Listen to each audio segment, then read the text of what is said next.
You are welcome back. Covenant, the secret of the kingdom. Then the secret, one of the secrets of covenant is obedience. This obedience, obedience is more than pronouncing it. By the grace of God, I will spend three consecutive episodes on obedience alone, so that we know obedience is very broad in covenant. Once you get obedience right in covenant, you have gotten 75% of secret of covenant. Once you get obedience right, you have gotten 75% of secret of covenant. I want to come back to my book here. I told you that I'm teaching this secret of covenant from one of the books which God has helped me to write, which is the book of secret of covenant. I read. Whenever you see any promise of blessing in the Bible, don't claim it first. It cannot be taken by quoting. Since you have been quoting it, has it been working? No is the answer, because before you start quoting this verse, you have to go back to the key. The key to the blessing is obedience. The key to blessing. What am I saying here? Some of you that been quoting this Bible reference which we just treated, it's in Deuteronomy chapter 28 from verse 3 to 14. Since you have been quoting it, is there any change in your life? Answer is no. It's not about quoting. So when you see anything you like, I said there are over 3,000 promises in the Bible. Those 3,000 promises cannot be attained by quoting. It can only be attained by doing. So when you see anything you like in the Bible, around that place, condition you fulfill to get it, the condition you fulfill to exploit it is around that corner. Just key to it, then automatically it will start working. And it will work for you in the name of Jesus.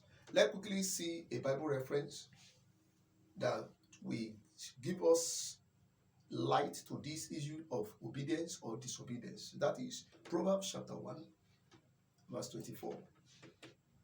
Proverbs chapter 1, verse 24.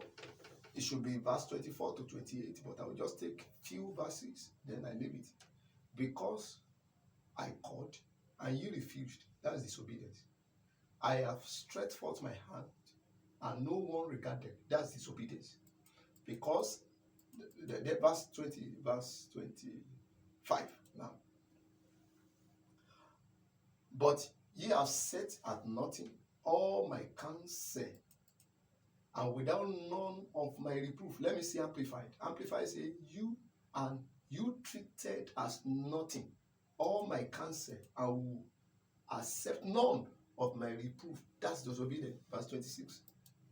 That's disobedience. Verse 26.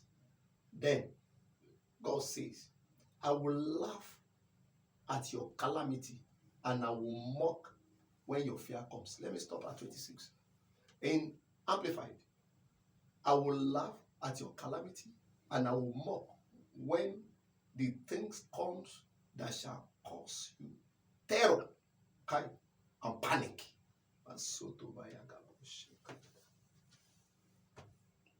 Because I give instructions, you disobey or refuse to follow my instruction. This is God speaking here. He said, because you disobey my instruction, this is what you should do, this is what you should not do. Say, I will laugh. We love to pray. And when it's time you want to cry to God to pray, he said, when you pray, I will laugh at you, your calamity, and I will mock when your fear comes. He said, Amplify. He said, I will mock when the thing comes that shall cause you terror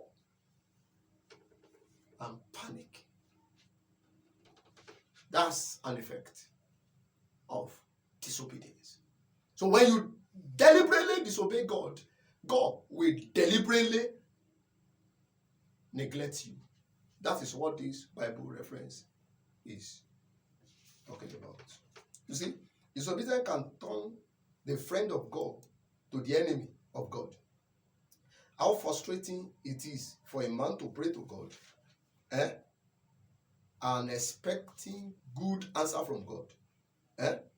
It is not possible if you need blessing at all. Disobedience is obedience rather is the yardstick of receiving answer from the Lord. We are being in problems. You need little prayer to get great answer. Just obey God.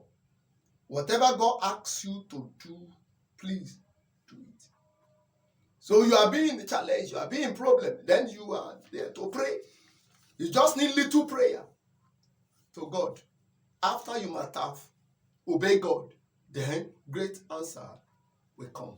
If you really, really are ready to hearken to the voice of the Lord your God.